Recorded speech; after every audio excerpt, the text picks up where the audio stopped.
mentioned collaborating with artists, and Sara, now it's back to you, but you produce, am I right, Hester Prune's latest? No, not really. Like, I sort of like, a friend of ours, Julie, who's now doing this project, Hester Prune. She is amazing.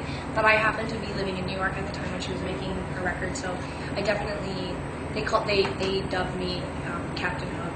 And I would sometimes go over there and I would just like bust out, ideas. A lot of them are mostly just arrangement or vocal ideas, but I mean, they were full on, into the songs and into the recording process, so it would be a stretch to say I produced, but I definitely was around. It was a very collaborative thing. Like, they love it when people come. Like, they're the opposite of me, basically. Like, their little group, it's like people, like the milkman would come in and be like, Julie, you know what I think you should do? Like, some doo-wop, like, and they would probably do it, but I did just produce an artist out of Seattle called Fences, and his record's coming out in September, and it's a really cool record that I made right before we made Sainthood, actually. And he was an artist that both Tegan and I actually had become familiar with, loved his music, loved his songs, and so I just had some spare time, and actually Ted Gowans, who plays in our band, he also was a part of it. I forced him to do it for free, and then I paid for the record and made Chris come to Victoria, and we recorded the record, and it's coming out, it's coming out in September, and it's already getting some really good press. It was on Spin yesterday, and I think that it wants to be covered and whatever, so that's cool. And Tegan produces too. I think we both have skills that we've grown and developed by being produced and by working on records that we can now sort of like turn around and like actually be helpful, sort of. Right. Well-intentioned. I don't know if helpful is the right one, but we definitely have some skills. Speaking of physical, have you seen I'm not going to ask you to do push-ups or anything, but one-armed with clapping. Yeah. Oh, okay. But have you seen the new Karate Kid movie?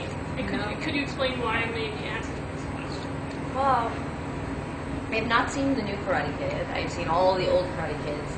I was really sad the day that I left for tour to come here in Vancouver. We have this huge park called Stanley Park, and in the summer times, every Wednesday or Thursday, they play a movie. It's like a drive-in, but instead of driving in, you all walk in, and it's in a giant park, and they put it on a giant inflatable screen, and you sit there with thousands of people and watch movies. I went and saw Goonies, and I saw Mamma Mia, and the day I left for this tour, they were playing The Karate Kid, the old one, not the new one. So I liked Karate Kid. I'm going to go out on a limb here and say that you're bringing up The Karate Kid because you know that Sara and I weren't karate as kids. The Karate Kid is actually based on Sara and I. Wikipedia that. Yeah. No, I'm just kidding. It's not, but it was influential. I think Sara and I are very disciplined people, and I think that a lot of it came from that. We spent almost 9 years in karate, and it was actually when we started to play music that we stopped doing that, and I think that's when we started to be more like teenagers and moody and sitting in our rooms writing, jamming out sad, poetic songs about our tortured souls at the age of 15, and we stopped doing karate. But I think a lot of our practice and our patience and our systematic way of doing our business and everything probably comes from a bit of that training. And the white outfit, it's like you gotta clean it, you gotta show up, you gotta have it very pristine. Sara was always she looked very dapper in her outfit, and I was always a bit of a mess.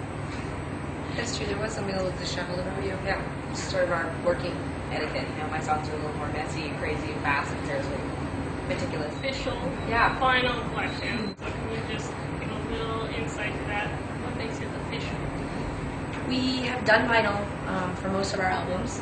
Generally, we sell it on the road, but there certainly has been a new sort of like burst of interest from both the record label and the consumer or the fan or whatever.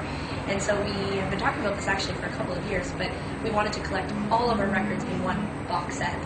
And so it's 5 of our albums, plus there's a record that's just demos from all of those.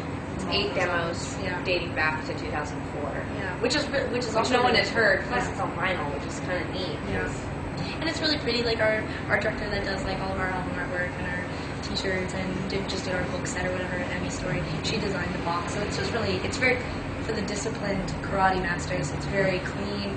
All the albums go inside. I really like that it's sort of like a like one big collection. So I think it's a very specific piece. Like for people who are listening to vinyl and want to be collecting everything together. But I would have been the nerd in high school that would have absolutely 100% wanted this. And so Yeah, if you like vinyl and you want it all in one place, It's beautiful. It's a great collection. It's really available on our reasonably priced. website. Yeah, I think it's like $99 and you get 6 records. Plus you get a special edition poster that Sarah and I came up with the idea with Emmy and signed. So it's a collector's thing, and we don't expect that everyone will want it, but I know a lot of people are really digging vinyl right now, and they all sound good. Like, we previewed everything, and it sounds so great. Go to teganandsara.com. Yep. Sainthood is the latest release, the official vinyl collection. Thanks for taking the time. Excited. All right, we're out. Bye.